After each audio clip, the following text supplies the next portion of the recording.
everyone, and welcome to Journey with the Kellers. My name is Amanda Keller, and today we are back in the Keller kitchen.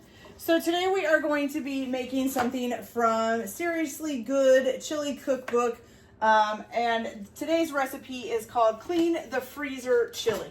Now, why it's called Clean the Freezer Chili is because this is like getting rid of meat that you may have gotten from either you hunting yourself or somebody in your family hunting and having it in your freezer. So I actually have some venison or deer meat, whichever one you want to call it, that we were given that we've had in the freezer, and I wanted to find some recipes to make it up. So I found some in the cookbooks that I have, and that's why I'm doing this. Okay.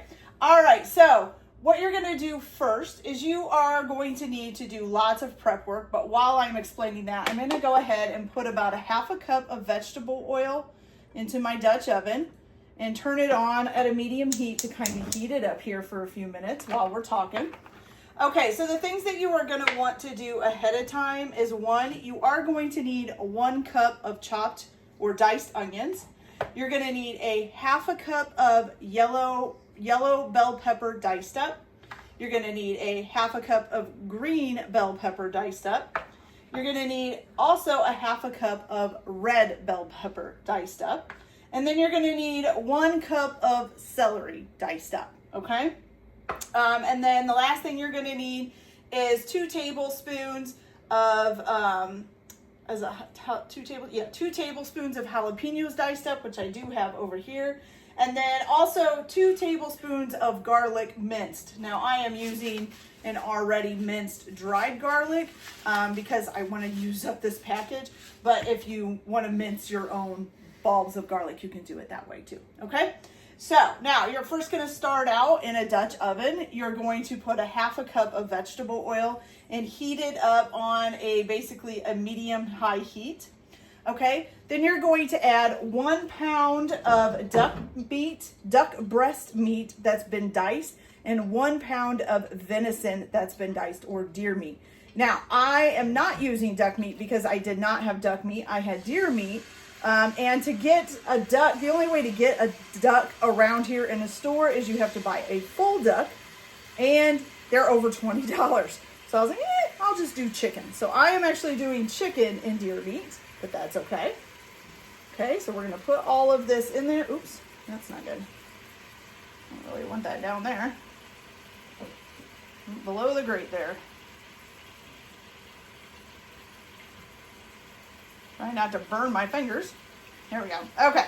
All right. So once you get that in, you are going to go ahead and saute that for about 20 minutes to render the juices. And you're going to stir it often. Okay. So I'm going to go ahead and get this cooked up, and then I'll be right back to show you guys what we do next. I'll be back in just a minute. All right, you guys. So once you get your meat and your duck all cooked up, you get some nice juice on the bottom there. What you're going to do now is you are going to add in your 2 cups of diced onions. You're going to add in, your 1 cup of diced celery. And then all 3 of your bell peppers. So your half a cup of diced yellow bell pepper, half a cup of diced green bell pepper, and a half a cup of diced red bell pepper. Okay? Then you're also going to add in your 2 tablespoons, I think it is. Yes, your 2 tablespoons of diced jalapeno. So here's 1, and here is 2. Okay? And you're going to go ahead and let that cook for another 3 to 5 minutes.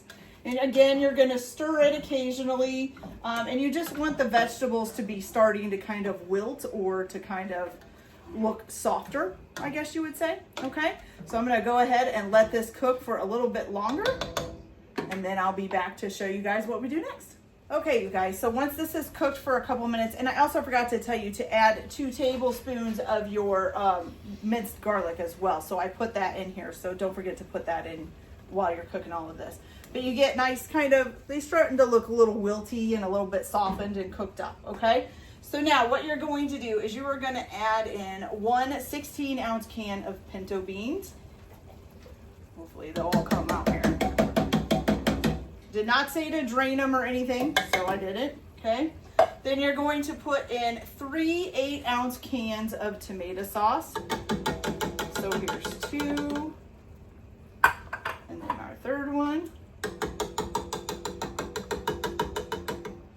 And then also 2 cups of chicken stock, okay? Put that in. Okay, you're gonna stir that all together.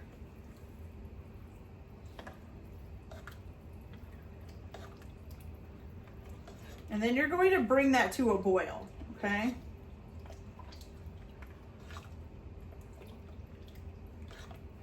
Okay, so you're gonna bring that to a boil and then you're gonna turn it down to low to simmer. Once you get it simmering, you're gonna go ahead and stir in 1 tablespoon of chili powder and 1 teaspoon of ground cumin, okay? And then you're just gonna stir that in and then you're going to let it cook for about 1 hour until the meat is tender, and you're gonna stir it occasionally during that 1 hour, okay?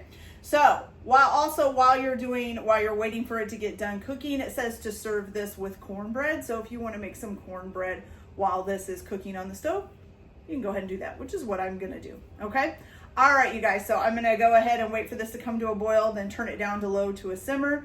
Then I'm gonna add in 1 tablespoon of chili powder and 1 teaspoon of ground cumin and stir that up and let this cook for about an hour or until the meat is nice and tender, okay? So I'll be back when that's all done. Okay, you guys, so this is all done. I wanted to try to let you guys see what it looks like here. So let's pick this up here. So here it is. It's just a really nice, good and chunky chili, okay? Oh, and I need to shut this flame off. That would be good. And so I did add my chili powder, my 1 tablespoon of chili powder and my 1 teaspoon of ground cumin before I left it sit to boil, and stirred it a couple times in between. But yeah, it's got really big chunks of stuff in it. It looks really good. It's kind of a soupy chili, not a thick chili. So I just want to try, and are we supposed to put, before I try this, oh, yeah. So you're supposed to season to taste with salt and pepper. Okay, so let's put a little salt in and a little pepper. And it also says with some granulated garlic. I don't have some granulated garlic, so I'm just gonna skip that part. But if you have some granulated garlic, you can put that in there too, okay? All right, so we got some salt and pepper in it. Give that a good stir up. There we go. All right, and I'm just gonna, this is really hot, so I'm just gonna try at least some of the sauce so that I can see if there's enough salt and pepper in there.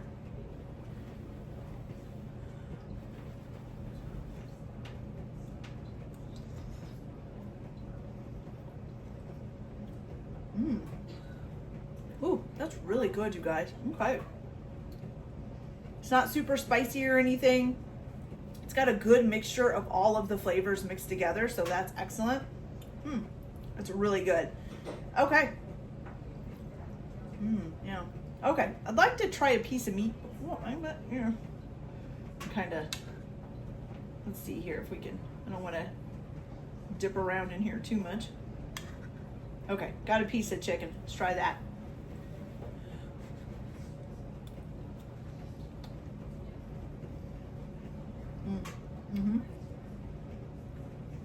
Even better with the meat.